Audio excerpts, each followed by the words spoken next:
the quiet ones. There was something wrong with the walls in apartment 6B. Jonas noticed it his first night there. Not wrong like mold or cracks, but wrong like presence, the kind that sits behind silence, waiting. He didn't tell anyone, not even the landlord, because how do you explain that a wall is watching you? The apartment had been cheap, too cheap. He was between jobs, needed a place fast, and the landlord didn't ask questions. He should have known then. No one rents a downtown unit for half the price without a reason. The first night, he dreamed of whispering, a chorus of soft, breathless voices, indistinguishable, childlike. When he woke, his ears still buzzed with the memory. The air was heavy, like static after a thunderstorm. He told himself it was just the old radiator humming. By day 3, the walls began to thrum when he turned off the lights. Not loud. Just low enough to make you question whether you were hearing it at all. It wasn't mechanical, though. It had a rhythm, a heartbeat that wasn't his. He placed his ear to the plaster and swore he heard breathing. Shallow, uneven, and close. He slept with the TV on after that. One evening, he noticed that the wallpaper on the far wall seemed different, subtly swollen. He pressed a hand to it and felt warmth radiating beneath the surface. Like something alive was just under the skin. He peeled a corner of the paper. The plaster beneath wasn't gray, it was pink. He tore a little more. The wall pulsed. Jonas stumbled back and stared. The pulse stopped.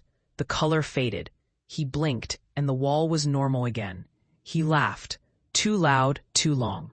It was stress, sleep deprivation, bad lighting. He didn't peel the wallpaper again. The next morning, he found a note slipped under his door. Stop listening. No signature. Just those 2 words, written in faint graphite, as though the pencil had trembled. He checked the hallway. Empty. Only the faint smell of dust and something metallic, like pennies left in the sun. He should have left then, packed a bag, broken the lease, anything.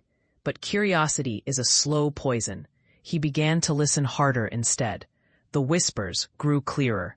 He started recording them on his phone. Mostly static, sometimes a few garbled syllables. But one night, he played it back and heard his name. Just once. Barely audible, but there. Jonas. He dropped the phone.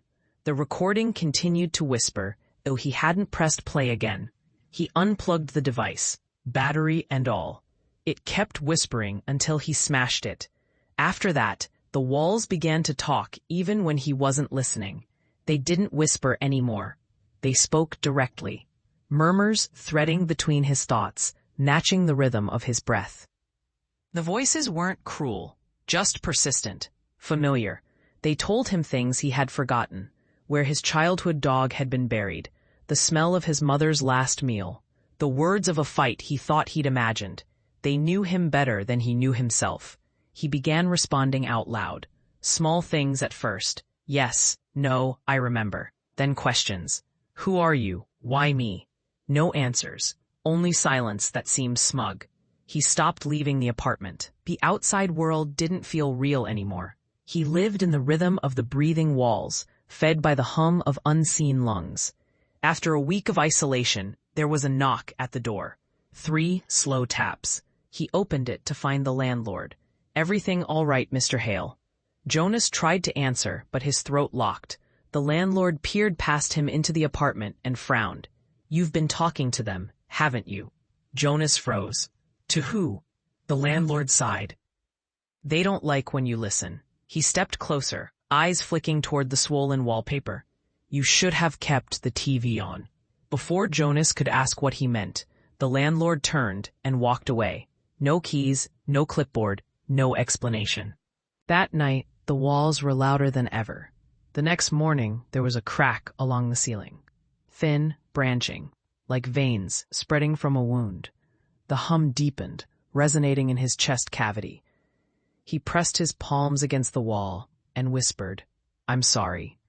The wall whispered back, perfectly in his own voice. No, you're not.